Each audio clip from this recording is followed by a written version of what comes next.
Ini adalah makanan laut terlezat. Koki dengan hati-hati menggunakan pisaunya. Tapi ia tertegun. Ia menemukan sebuah koin perak dalam perut ikan. Koki takut tamunya kecewa. Tapi tamunya justru percaya itu tanda keberuntungan. Ia segera membelinya. Ia memiliki rencana besar. Dan pada hari istimewa si pria, ia menunjukkan kotak kecil itu ke pacarnya. Saat membukanya, wajah wanita itu langsung pucat. Singkirkan itu. Wanita itu pergi ke toilet. Hal-hal aneh terjadi. Seorang pria tua datang ke restoran. Ia langsung menembak. Pelayan itu tewas seketika. Juga pria itu. Orang tua itu mengobrak-abrik tubuhnya. Dia datang mencari koin perak. Wanita itu bersembunyi dan tidak berani bersuara. Tanpa disadari dia melihat kotak. Orang tua itu mengikuti arah mata wanita itu. Ia juga melihatnya. Ketika ia bangun, penjaga tiba. Ia menembak orang tua itu. Tapi orang tua itu tidak terluka. Tidak hanya itu, dia juga menyerang balik. Buk buk buk, ia menghajar penjaga. Terus-menerus, penjaga melepas kalung orang tua itu. Anehnya, orang tua itu segera jatuh. Ia mati seketika. Penjaga tertegun. Ternyata di dalam kalung ada koin perak. Jadi dari mana koin perak ini berasal? Itu sangat aneh. Koin perak ini berasal dari zaman Yesus. Yudas Iskariot mengkhianati Yesus untuk mendapatkan koin itu. Tapi Yudas tidak mengira Yesus kembali dari kematian setelah disalib. Yudas malu dan menggantung dirinya. 30 koin perak di tangannya juga berubah menjadi kutukan yang tersebar di dunia. Setiap ada koin perak, selalu ada bencana yang datang. Di suatu daerah, seekor sapi melahirkan bayi manusia. Wanita ini baru saja kehilangan tunangannya. Ia juga satu-satunya dokter hewan di sana. Ia membantu sapi itu. Dan saat mengeluarkannya, semua orang tertegun. Yang keluar bayi manusia. Wali kota segera mengetahuinya. Dia tahu skandal di daerah itu akan mempengaruhi reputasinya. Jadi dia memperingatkan semua orang untuk diam. Tak ada rekaman video, tak ada pemberitaan. Tetapi harus ada tempat untuk bayi itu. Mereka menemui pendeta lokal. Wajahnya sangat lusuh. Ia bahkan tak seperti pendeta saat membuka pintu. Setelah mendengarnya, dia segera berkata, "Bagaimana sapi bisa melahirkan manusia? Pasti seseorang sengaja memasukkan bayi ke perut sapi." Dan orang itu telah tiba di kota. Belum ada orang tua searogan itu. Ia bisa masuk ke bank sendirian. Dan setelah melihat seseorang, ia langsung menembaknya. Penjaga di belakang menembaknya. Dia seperti manusia biasa. Tapi dia balik menyerang. Dia datang ke penyimpanan bank. Dia mengatur bom dan meledakkannya. Dan ketika ia berhasil membukanya, ia tidak tertarik dengan uang di dalamnya. Dan hanya mengeluarkan arloji saku. Orang tua itu tersenyum. Ia berjalan keluar bank. 4 orang menembaknya bergantian. Tapi dia tidak merasakan apa-apa.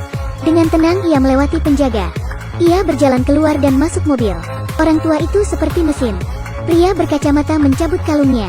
Dan orang tua itu langsung tewas. Pria berkacamata menarik jari orang tua itu. Dan mengambil jam saku. Dan di dalam jam saku, terdapat koin perak. Pada malam koin perak muncul. Seekor sapi melahirkan anak manusia.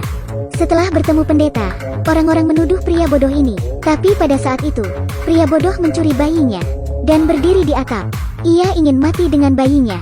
Semua berusaha menghalangi. Tetapi pria bodoh tidak mendengarkan. Dia adalah iblis. Saat Elena datang, Elena membujuknya. Pria bodoh menyerahkan bayi itu. Dan dirinya. Setelah itu ia berkata, "Lihat aku, Bapak ampunilah dosaku." Dia melompat tanpa ragu-ragu.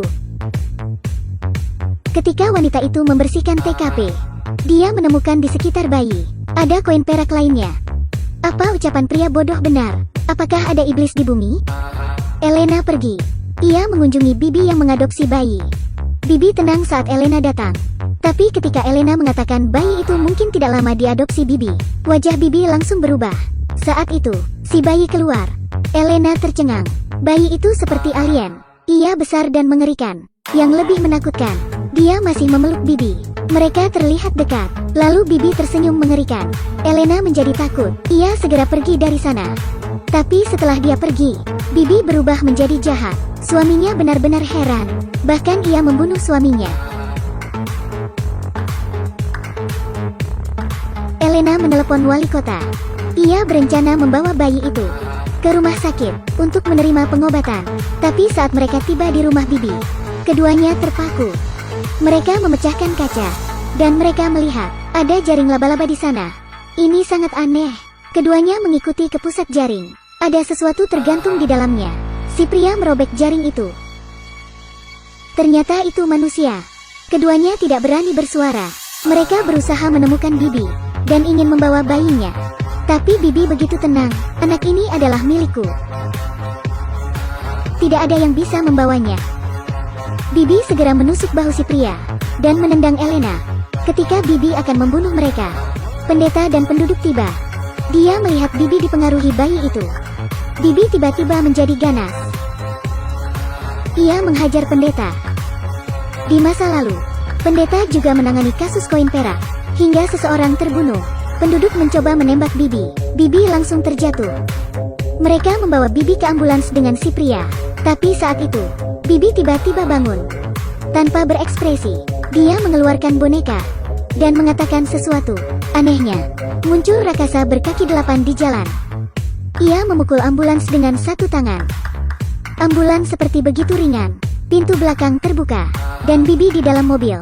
Dia tersenyum aneh. Selamat tinggal. Anakku datang menyelamatkanku. Setelah Bibi keluar, dia menemui pendeta. Ia meminta koin perak. Pendeta menolaknya. Dalam keputusasaan, dia melemparkan peluru ke air suci dan memasangnya. Ia menembaknya. Dan Bibi benar-benar tewas. Pada saat itu, Elena yang bersembunyi dikepung oleh monster. Giginya sudah bersiap. Elena tahu ia akan ditelan. Pria di ambulans menelponnya. Dia berkata Bibi memiliki boneka.